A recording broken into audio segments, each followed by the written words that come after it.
काव्य पाठ प्रारंभ करूं उससे पूर्व आप सबको उनकी पटकथा मालूम है कि रावण रतन सिंह को छुड़ा के दिल्ली लाया गया था। चित्तौड़ 16,000 वीरांगनाओं ने एक साथ जौहर किया था। ये वही धरती है जहां एक साथ वीरांगनाओं ने जौहर किया था। और माफ करिएगा, ये वही धरती हो गई है जहां हमारी बहनें इंस्टाग्राम पे कहती हैं कि कुंडी मत खड़काओ राजा। आपका कोलाहल, आपकी चेतना आप जागे। विश्व सुंदरियां वह नहीं होती जो अधनंगा बदन लेकर नेशनल टेलीविजन पर कैटवॉक किया करती हैं। विश्व सुंदरियां वह होती हैं जो अग्नि में जलकर बलिदान होना तो पसंद करती हैं, लेकिन दुश्मन को अपना नाखून दिखाना भी पसंद नहीं करती।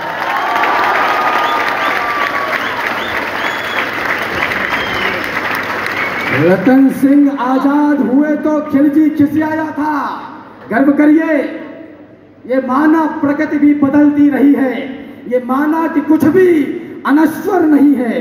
कहाँ थी, किधर है तुम्हारी विरासत? हमारी विरासत अभी भी यही है। क्या बात है। झेल कर शोक दुनिया को तराने दे दिए हमने, पड़ी थी जब जरूरत तब खजाने दे दिए हमने। हमने घास खाई, भोग पर तुमको खिलाया है, उजालों के लिए हमने हमारा घर जलाया है। सुनो, इस धूल से लेकर गगन आकाश तक हम हैं, धरा की आस के एहसास के विश्वास तक हम हैं। कटाकर सर, बहाकर रक्त, हर बलिदान तक हम हैं। प्रभु श्री राम से लेकर यहाँ चौहान तक हम।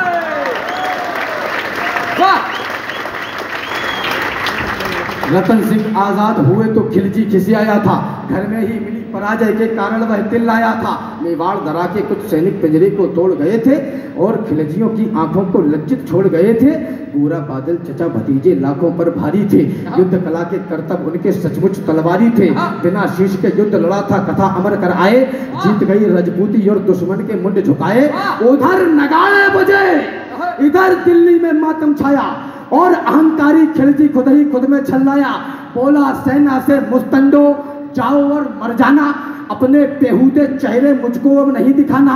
दिल्ली जैसे बड़े दुर्ग की रक्षा ना कर पाई, चंद सैनिकों के हाथों घर में ही मुकी खाई। वो आजाद परिंदे से आए और उड़ा ले गए, तुम तलवार न खींच सके, वो राजा छुड़ा ले गए।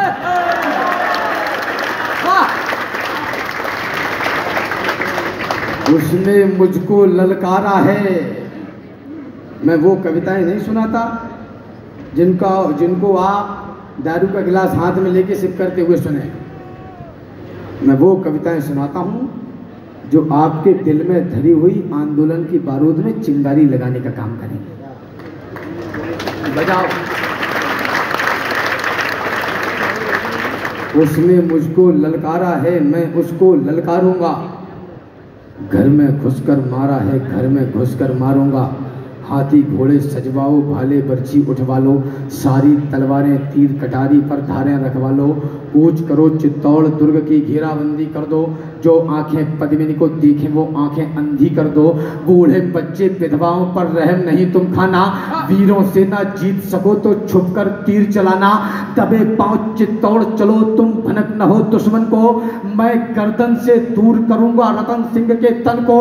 तो खिलजी अपनी सेना लेकर पहुंचा उस माटी में, बलिदानी धरती के ऊपर मेवाड़ी घाटी में। एक मुस्त सेना को रोका, चोरों से चिल्लाया और कायरों के समूह को एक फरमान सुनाया। बोला सन्मुख दरवाजा तोड़ो, आगे घुस जाओ, मेवाड़ी मान पद्मिनी को मेरे सन्मुख ले आओ। जो ही सैनिक बड़े सभी का सहसा मन अकुलाया, किला नहीं था सन्मुख उनको काल खड़ा दिखलाया। सैनिक बोले माफ करो हम अंदर ना जाएंगे, है विशाल दरवाजा इसको तोड़ नहीं पाएंगे। तोड़ पाए तो महाराज हम अपना कफन सिलेंगे। किले के अंदर सोए हुए मेवाड़ी सिंह मिलेंगे, सोए शेर जगेंगे तो फिर सबकी रूह हिलेगी। कितनी भी तेज भाग लेना पर दिल्ली नहीं मिलेगी। वक्त अभी झुकने का है, मेरे आका झुक जाओ और सबकी खैर चाहते हो तो बाहर ही रुक जाओ। जिंदाबाद। चित्तौड़ दुर्ग दुर्गों का राजा अंबर सी ऊंचाई। हाँ हाँ हाँ, कभी गोवा जाने का मन करे तो चित्तौड़ चले जाना। हमारे राष्ट्रकवि कहते हैं, थाल सजाकर किसे पूजने चले प्रात ही मतवाले, कहाँ चले तुम राम नाम का पीतांबर तन पर डाले, तो मुझे न जाना गंगा सागर, मुझे न रामेश्वर काशी, तीर्थराज चित्तौड़ देखने को मेरी आंखें।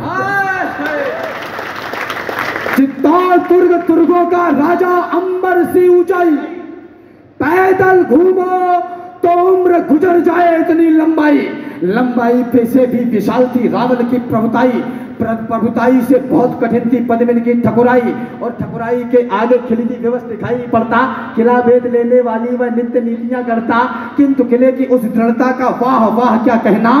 8 माह तक रेत शांति रही खिलजिया सेना।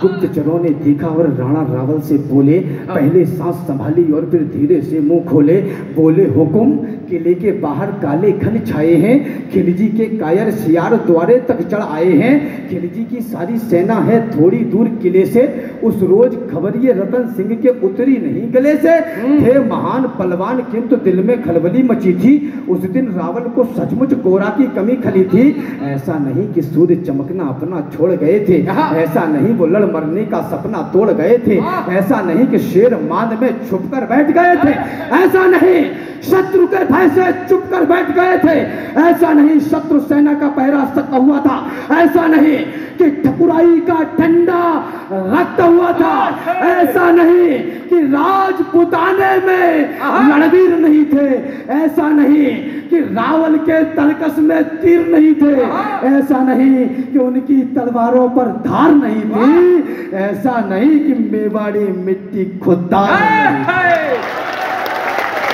जिंदाबाद। मुझे विदा करिए, कंडिका थोड़ा सा लंबा है, मैं अंतिम 4-6 पंक्तियां रख के अपना स्थान ले रहा हूं। मेरी बहनें माताएं बैठी हैं, आपको समर्पित कर रहा हूं। वाह, चली कुंड की ओर कंचनी काया को दमकाने। जब पद्मावती पर जिक्र हुआ तो नेशनल टेलीविजन पर बैठी हुई कुछ विदेशियों ने कहा कि हम पद्मावती होते तो जौहर नहीं करते, हम युद्ध में लड़ते। हमने कहा अगर तुम पद्मावती होती तो खिलजी तुम्हारे पीछे आता ही नहीं।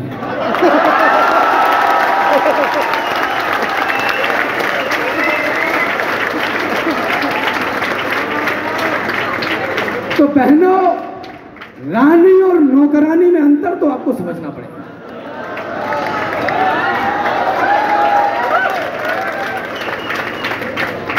आप आधी आबादी हैं और आपका जन्म 4 दीवारी में कैद होकर बर्तन धोने और बच्चा पैदा करने के लिए नहीं हुआ है। घरों से बाहर निकलिए, भारत माता आपका इंतजार कर रही है। यदि हो असहाय, तलवार ना उठा सके, तो माता सीता की तरह तिनका तो उठाएं हम। क्या बात है, वाह। अभी कलकत्ता में हुआ और देश के नए नए अलग अलग कोनों में हो रहा है।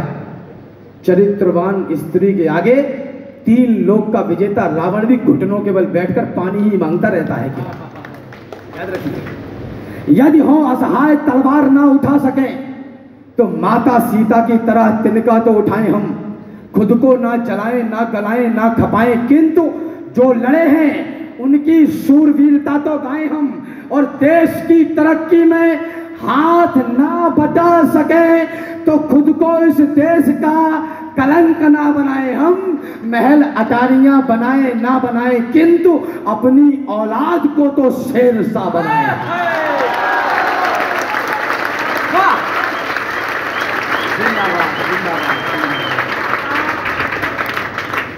धन्यवाद नौजवानों,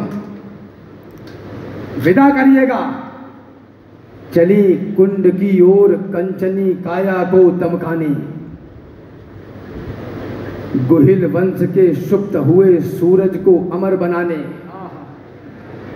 चली कटारी आज बड़ी तलवारों से टकराने, खिलजी क्या पूरी दुनिया के होश उड़ाने चली आज अंतिम पथ को दर्शन का धाम बनाने चली, मातृभूमि को प्राणों की माला पहनाने चली, चला चित्तौड़ चला मेवाड़ चली जब सतियां, हे अग्निदेव स्वीकार करो 16,000 आहुति।